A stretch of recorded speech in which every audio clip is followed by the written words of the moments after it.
Hello, everybody. I'm Lucy Kennedy, and you're all so welcome to this week's Ask the Squad. Joining me, as always, are our panel of experts from the VHI Health Squad, here to answer all of your questions and, of course, give us all advice on how we can take a more holistic approach to our health.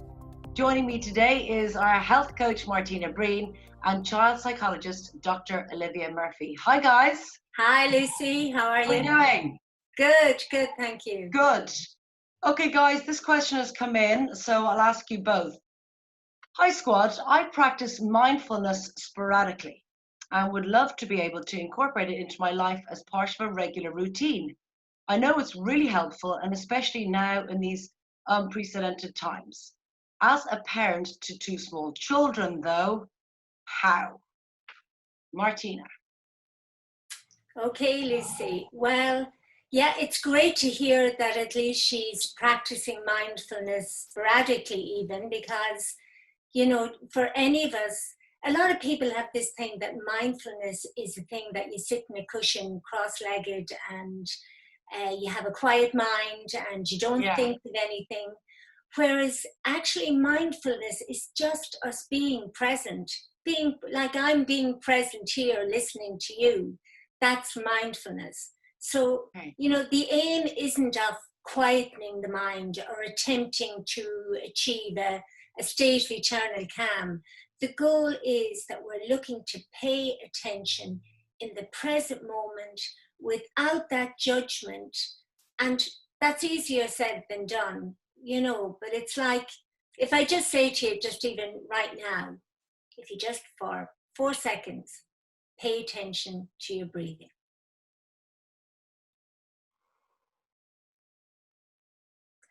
And even in that time, I'd say your thoughts began to wander, because that's what our mind does. But that's when we try and bring in the non-judgment. We try and bring in a bit of compassion. Okay, so I'm not being present here to what I'm trying to do. And that's okay. And I come back to what I'm doing again. So, there's lots of ways, like we're all busy. Our heads are always busy. And if we get mad at our heads for busy, it's like getting mad at the dog for wagging his tail, because that's what the dog does. Yeah. But I think for mindfulness, the main thing is you don't need a meditation cushion. You don't need special equipment. It really is. It's like, why would you like to be more mindful? Like, first of all, why? Is it because you're stressed? Is it because you've anxiety? Is it because you'd like to be more focused at work? And then once you make the decision, I'm going to commit to 5 minutes 3 times a week. But it's a natural quality that we all have to be mindful. But it's just, we need to develop the practice because of today's living with phones, with social media. We're gone into tomorrow, we're gone into what we do next, we're thinking about what happened yesterday, whereas really mindfulness is a practice that can benefit us, our mental health, our emotional health, our physical health, because we breathe slower, we bring our attention to our breath, and we're present to our relationships, to what we're doing right now. So there's great benefits to it. So regardless of how hectic your daily schedule is, you can build in, like you say, just 5 minutes, whether it's emptying the dishwasher or sitting on the loo, just 5 minutes just to breathe. Yes, well, but it's really beneficial if, like the person asking the question here, she does it sporadically. To develop a practice, that could be like every morning before I get out of bed, I'm just going to wake up, bring attention, and spend 5 minutes, or set an alarm. There's plenty of apps that do this too, that you get a little reminder on your watch, and when the little beep goes off, you bring your attention to your breath. You do 1 minute's breathing. Or you can have a short daily practice of 5 minutes, 3 days a week, or going for a walk.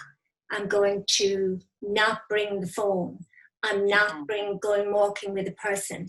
I'm going to be present to what is it like for me going for a walk. Yeah. Okay. And Dr. Olivia, then, I mean, this parent has the same situation at home as me, trying to practice mindfulness with two small children. How can we make it fun for children? Yeah, it's well, it is innate, as Martina said, and I suppose for kids, I mean, they're our greatest teacher. I see my kids, and they're so mindful already. That's why it's so frustrating trying to get them out the door at times. Yeah. They're just putting on the shoes. They're living in the moment. They're present. Very much so. Yeah.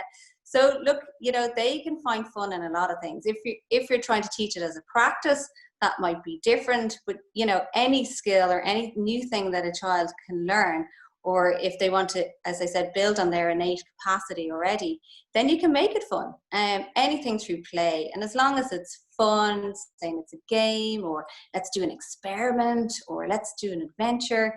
And as Martina mentions, there's loads of lovely apps out there for kids as well. Yeah. There's loads of lovely books with guided mindfulness too.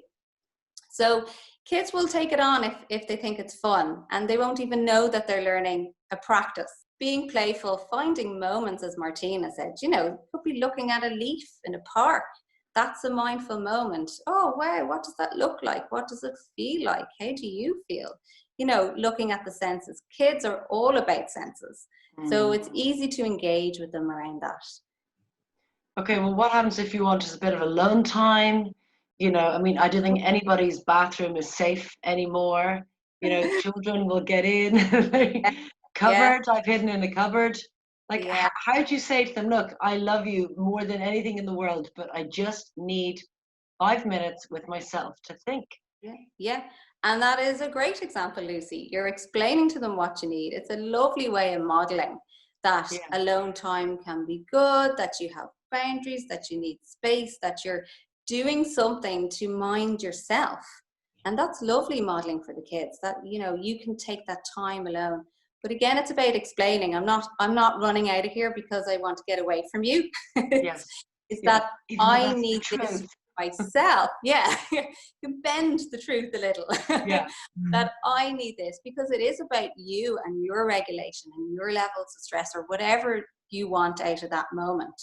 It isn't about them. So, stopping for a minute, enjoying the fun, the laughter, all the things that can happen at the moment that are literally passing us by. And I know people have been talking about it more, that because we have been more confined to a certain limit within our environment, people are talking about, I noticed that tree, or I noticed, in our local park, people have been putting little signs up above on the tree.